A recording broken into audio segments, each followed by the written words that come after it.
आज के इस लेसन में हम बात करेंगे position of a line with respect to circle. पिछले लेसन में हमने बात की थी position of a point with respect to circle, जहाँ पे हमने देखा था कि अगर हमारे पास एक सर्किल की इक्वेशन अवेलेबल हो और अगर हमारे पास एक पॉइंट अवेलेबल हो तो हम कैसे चेक कर सकते हैं कि वो पॉइंट सर्किल के अंदर लाई करेगा, बाहर लाई करेगा या उसके ऊपर लाई करेगा। इस बारे में हमने पिछले लेसन में बात की थी। ठीक, तो दोस्तों आइए देखते हैं अब यही चीज़ लाइन के लिए। तो दोस्तों पोजीशन ऑफ लाइन की अगर हम बात करें तो हमारे पास टोटल 3 केस इसमें बन पाएंगे। जैसे कि हमारे पास पॉइंट के रिस्पेक्ट में 3 केस थे पॉइंट की जब हमने बात की थी। पहला केस क्या था कि पॉइंट सर्किल के ऊपर लाई कर जाए। ठीक, एक केस क्या था पॉइंट सर्किल के बाहर लाई करे और तीसरा केस क्या था पॉइंट सर्किल के अंदर लाई कर जाए। तो दोस्तों यही 3 केस हमारे पास इस यहाँ पे बनेंगे। पहला केस ये होगा कि हमारे पास की जो लाइन है अगर वो क्या हो सकती है, या तो हो सकती है टेंजेंट या हो सकती है सीकेंट, ठीक, या फिर इनसे बड़ी हो सकती है, रेडियस से बड़ी। तो ये 3 केस हमारे पास बन सकते हैं। तो इनको चेक कैसे करेंगे आइए वो देखते हैं यहाँ पे। तो दोस्तों आप लोग देख सकते हो कि यहाँ पे हमारे पास एक है सर्किल जिसका सेंटर है सी और हमारे पास एक ये लाइन थी जिसके रिस्पेक्ट में हमें बात करनी है सर्किल की। तो दोस्तों हमने किया क्या, सेंटर से उस लाइन पे हमने क्या निकाला, लेंथ ऑफ परपेंडिकुलर निकाला।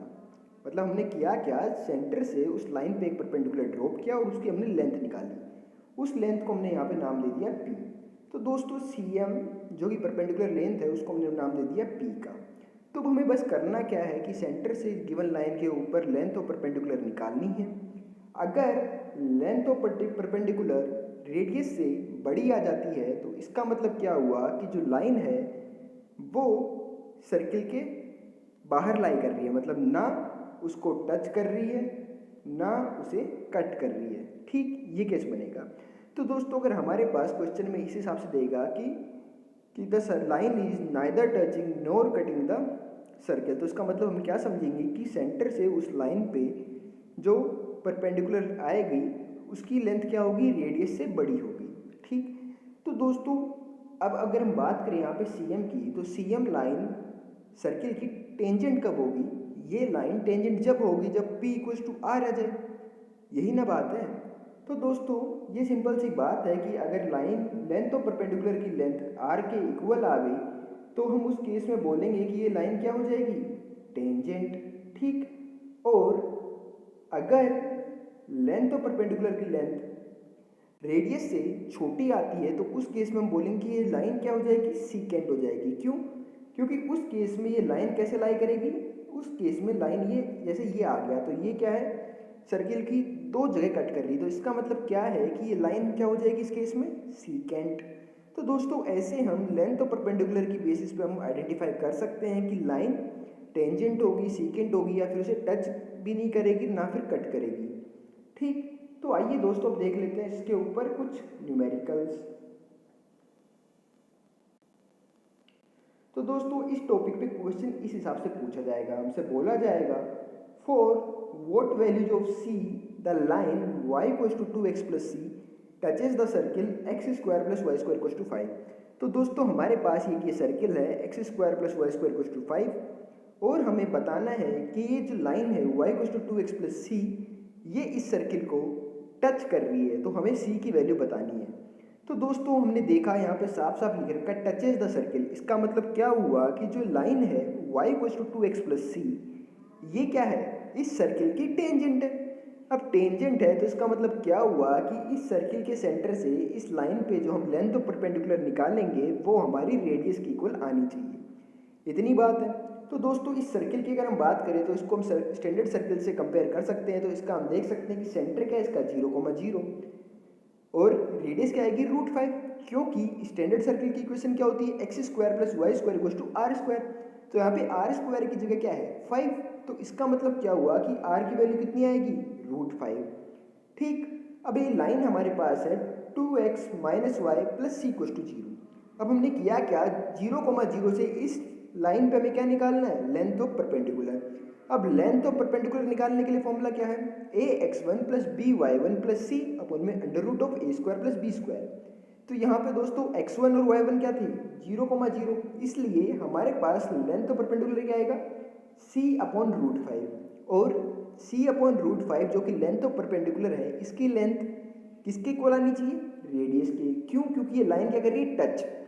ठीक, तो इसलिए टच कर रही है, इसका मतलब क्या था r इक्वल टू पी। तो हमारे पास आया c by root 5 equal to root 5। तो हमारे पास आया मोड c की वैल्यू आ रही है हमारे पास 5, तो इसका मतलब हम कह सकते हैं कि c की वैल्यू हमारे पास आ सकती है ±5। तो दोस्तों इस टाइप से इस टॉपिक पे क्वेश्चन पूछे जा सकते हैं। ठीक, अब आगे देखते हैं। तो दोस्तों अब अगर हम बात करें यहाँ पे इस क्वेश्चन की, तो इस क्वेश्चन में बोला गया है find the equation of circle which centre is 3,4 and which touches the line 5x + 12y = 11। तो वापस हम देख सकते हैं ये किसका सवाल है, टचेस द लाइन। टच का मतलब लेंथ ऑफ परपेंडिकुलर की लेंथ किसकी इक्वल होगी, रेडियस की इक्वल। तो दोस्तों हमें उस सर्किल की क्या निकालनी है, इक्वेशन। सर्किल की इक्वेशन निकालने के लिए हमें चाहिए रेडियस और उसका सेंटर। सेंटर हमारे पास ऑलरेडी दे दिया है। अब हमें चाहिए रेडियस। रेडियस कहाँ से आएगी, जब हम लेंथ ऑफ परपेंडिकुलर निकाल लेंगे तो वही तो रेडियस है। तो हम करेंगे क्या, सेंटर जो कि 3,4 है, इससे हम ये जो लाइन गिवन है 5x + 12y - 11 = 0, इस पे हम क्या निकालेंगे, लेंथ ऑफ परपेंडिकुलर। तो वो हमारी क्या हो जाएगी, रेडियस। तो अब हमारे पास क्या जाएगा, रेडियस। सेंटर हमारे पास था, तो सेंटर और रेडियस की हेल्प से हम आसानी से सर्किल की इक्वेशन निकाल देंगे। तो दोस्तों सेंटर हमारा 3,4, लाइन हमारी 5x + 12y - 11 = 0। तो इस पे अगर हम लेंथ ऑफ परपेंडिकुलर निकालें तो हम देख सकते हैं कि हमारे पास आ रहा है 5 × 3 + 12 × 4 - 11 अपन में अंडर रूट ऑफ 5² + 12²। ये कैसे आया, ये दोस्तों लेंथ ऑफ परपेंडिकुलर का फॉर्मूला होता है। जिनको इसके बारे में नहीं पता वो मेरे स्ट्रेट लाइन वाले लेसन्स को रेफर कर सकता है। तो दोस्तों यहाँ पे अगर हम बात करें लेंथ ऑफ परपेंडिकुलर फॉर्मूला होता क्या है, a x1 + b y1 + c अपन में under root of a² + b²। यहाँ पे x1 क्या है 3, y1 क्या है यहाँ पे 4। ठीक, तो हमने यहाँ पे क्या रख दिया, x1 की जगह 3, y1 की जगह 4, a क्या था 5, b क्या था 12 और c क्या है 11 -11। तो दोस्तों हमने ये रखा, तो हम देख सकते हैं कि परपेंडिकुलर की लेंथ क्या आ रही है हमारे पास 4। तो इसका मतलब क्या हुआ कि जो रेडियस है उसकी वैल्यू क्या है 4। तो दोस्तों अब हमें उस सर्किल की इक्वेशन निकालनी है जिसका सेंटर है 3,4 और उसकी रेडियस है 4। तो दोस्तों आसानी से हम निकाल सकते हैं, क्या हो जाएगी इक्वेशन, x - 3 का होल स्क्वायर प्लस y - 4 का whole square equal to r²। r क्या था 4, तो r² की वैल्यू कितनी हो जाएगी 16। तो दोस्तों ये हमारी रिक्वायर्ड इक्वेशन आ जाएगी। ठीक है, तो अब दोस्तों आइए देखते हैं एक क्वेश्चन और। तो दोस्तों अब अगर हम यहाँ पे इस क्वेश्चन की बात करें तो इस क्वेश्चन में बोला गया है find the equation of tangents to the circle x² + y² - 10x = 0 which are perpendicular to the line 3x - 4y + 3 = 0। तो दोस्तों हमें यहाँ पे एक सर्किल दिया गया है x² + y² - 10x = 0, और हमें ये दिया गया कि जो टेंजेंट्स हैं वो हमारे ये जो गिवन लाइन है 3x - 4y + 3 = 0 इसके परपेंडिकुलर है। तो दोस्तों टेंजेंट्स हमारे इस लाइन के परपेंडिकुलर हैं। तो इसका मतलब क्या हुआ कि जो हमारी टेंजेंट की इक्वेशन होगी वो क्या होगी, 4x - 3y + λ = 0 इस फॉर्म की होगी। कैसे, क्योंकि ये हमारे पास इस लाइन के परपेंडिकुलर है टेंजेंट्स। तो हमें पता है कि दो परपेंडिकुलर लाइंस के स्लोप का प्रोडक्ट क्या होता है -1। तो इस लाइन का अगर हम स्लोप की बात करें तो इस लाइन का स्लोप है y = 3/4। तो हमें पता है कि टेंजेंट्स क्या है इस लाइन के परपेंडिकुलर, तो हमने बोल दिया कि टेंजेंट्स का स्लोप है m।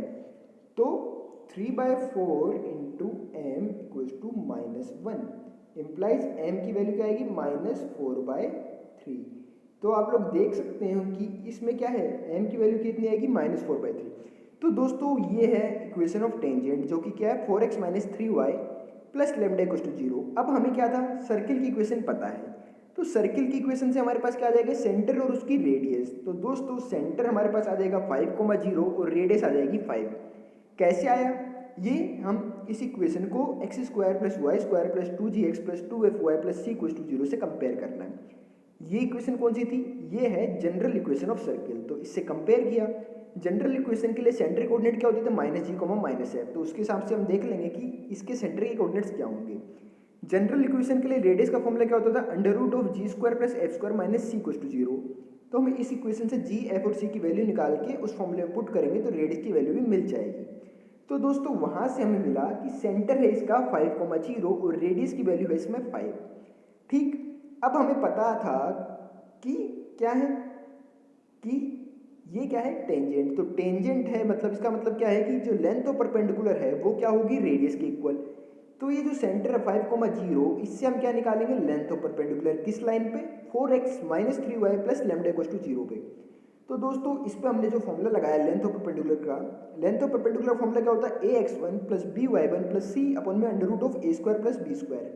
तो इस फॉर्मूले को निकाल के हमने इसको इक्वेट किससे करना था रेडियस से। क्यों, क्योंकि यहाँ पे क्या है टेंजेंट, टेंजेंट के केस में क्या होगा length of perpendicular equals to radius, तो ये चीज़ हमारे पास आई। तो दोस्तों जैसे हम फॉर्मूला लगा रहे हैं तो हमारे पास आ रहा है कि mod of lambda plus 20 equals to 25। तो हमें पता है कि मॉडुलस साइन ये है, तो एक बार क्या होगा अगर मोड लैम्डा प्लस 20 की वैल्यू 25 है तो हम क्या करेंगे इसको ये दो बार मतलब अलग अलग साइन के साथ ओपन होगा। एक केस बनेगा लैम्डा प्लस 20 इक्वल्स टू 25। ठीक, तो यहाँ से हमें मिल गया कि लैम्डा की वैल्यू आएगी 5। और एक केस बनेगा जब हम इसको माइनस साइन के साथ ओपन करेंगे तो लैम्डा प्लस 20 क्या हो जाएगा माइनस 25, तो वहाँ से हमें लैम्डा की वैल्यू मिल जाएगी माइनस 45। तो ये दो लैम्डा की पॉसिबल वैल्यूज हैं। ठीक, तो दोस्तों आइए अब देख लेते हैं एक और न्यूमेरिकल। तो दोस्तों अब अगर हम बात करें यहाँ पे इस न्यूमेरिकल की, तो यहाँ पे मैं बोला गया है find the equation of tangent to the circle X square plus Y square minus 30x plus 6y plus 109 equals to 0 at point 4,-1। यहाँ पे हमारे पास ये सर्किल है उस जिसकी इक्वेशन है X square plus Y square minus 30x plus 6y plus 109 equals to 0, और यहाँ पे हमारे पास एक पॉइंट है 4,-1 जिस पे हमें टेंजेंट की इक्वेशन लिखनी है। तो दोस्तों हमने किया क्या, इस सर्किल की इक्वेशन से सबसे पहले तो इसके निकाल दिए सेंटर। सेंटर के कोऑर्डिनेट आ गए हमारे पास 15,-3। कैसे आया, इस इक्वेशन को X square plus Y square plus 2gx plus 2fy plus C equals to 0 से कंपेयर किया, और वहाँ पे सेंटर कोऑर्डिनेट्स क्या होते थे माइनस जी कॉमा माइनस एफ। तो कंपेयर करके माइनस जी कॉमा माइनस एफ की वैल्यू रख के देखोगे आप तो आपको मिल जाएगा कि सेंटर की वैल्यूज आ रही है हमारे पास 15,-3। ठीक, तो सेंटर के कोऑर्डिनेट हमें पता है कितना है 15,-3। ठीक, अब हमारे पास ये पॉइंट ए है जिसका टेंजेंट निकालना है जिस पॉइंट पे, तो उसके कोऑर्डिनेट है 4,-1। तो दोस्तों हमने किया क्या, सेंटर को उस पॉइंट से जोड़ दिया। अब हमें पता है कि सेंटर से जहाँ पे हम जोड़ते हैं टेंजेंट को वहाँ पे एंगल कितना बनता है 90 डिग्री, ये चीज़ आपको पता होगी। ठीक, तो मतलब सी ए और ये जो लाइन L1 है ये आपस में क्या है परपेंडिकुलर, तो दो लाइन आपस में परपेंडिकुलर हैं तो उनका स्लोप का प्रोडक्ट क्या होगा -1। ठीक, ये चीज़ है। तो दोस्तों अब हम सी ए लाइन का स्लोप निकाल सकते हैं कैसे, क्योंकि यहाँ पे हमें सी के कोऑर्डिनेट पता है और साथ ही में ए पॉइंट के कोऑर्डिनेट भी पता है। तो दो पॉइंट के कोऑर्डिनेट्स पता है तो हम आसानी से हम 2 पॉइंट फॉर्म का यूज़ करके इसका स्लोप निकाल सकते हैं। तो दोस्तों 2 पॉइंट फॉर्म क्या होती है कि m क्या हो जाएगा उसमें y2 माइनस y1 अपन में x2 माइनस x1। तो जैसे ही हमने उसका यूज़ किया तो हमारे पास आया कि जो m ऑफ AC है वो हमारे पास आ रहा है -2/11। तो दोस्तों AC और लाइन L1 आपस में क्या थी परपेंडिकुलर, तो परपेंडिकुलर लाइन का स्लोप का प्रोडक्ट क्या होता है -1। तो हम कह सकते हैं कि -2/11 इंटू m ऑफ L1 क्या आना चाहिए -1। तो यहाँ से हमारे पास m ऑफ L1 की वैल्यू आ जाएगी 11/2। तो दोस्तों हमारे पास ये जो लाइन है इसकी स्लोप की वैल्यू आ गई 11/2, पॉइंट हमें पता है। तो दोस्तों अब उस इक्वेशन क्या होगी, उस लाइन की इक्वेशन क्या होगी जिसका हमें स्लोप भी पता है और पॉइंट भी पता है, तो हम आसानी से उसका इक्वेशन लिख सकते हैं स्लोप पॉइंट फॉर्म को यूज करके, जिसका फॉर्मूला क्या होता है y minus y1 equals to m into x minus x1। यहाँ पे y1 की वैल्यू क्या हो जाएगी -1, x1 की वैल्यू क्या हो जाएगी 4 और m की वैल्यू हमने देख ली 11/2। तो ऐसे करके हमारे पास फाइनली जो लाइन L1 की इक्वेशन आ रही है वो क्या आ रही है 2y plus 2 equals to 11x minus 44। तो दोस्तों ये था आज का लेसन जिसमें हमने बात की position of a line with respect to circle. इसके हमने 3 से 4 एग्जांपल्स भी देख लिए, तो मैं उम्मीद करता हूँ कि आपको इस टॉपिक का कॉन्सेप्ट अच्छे से क्लियर हो गया होगा। तो दोस्तों अगर फिर भी आपको आज की इस लेसन में किसी भी टाइप की कोई भी दिक्कत है तो आप कमेंट करके पूछ सकते हैं। और अगर आपको ये वीडियो अच्छा लगा तो प्लीज़ इस वीडियो को लाइक करिए, और अगर आप हमारे चैनल पर नए हैं तो हमारे चैनल को सब्सक्राइब करिए ताकि आने वाले लेसन्स की अपडेट आपको मिलती रहे। Thank you friends.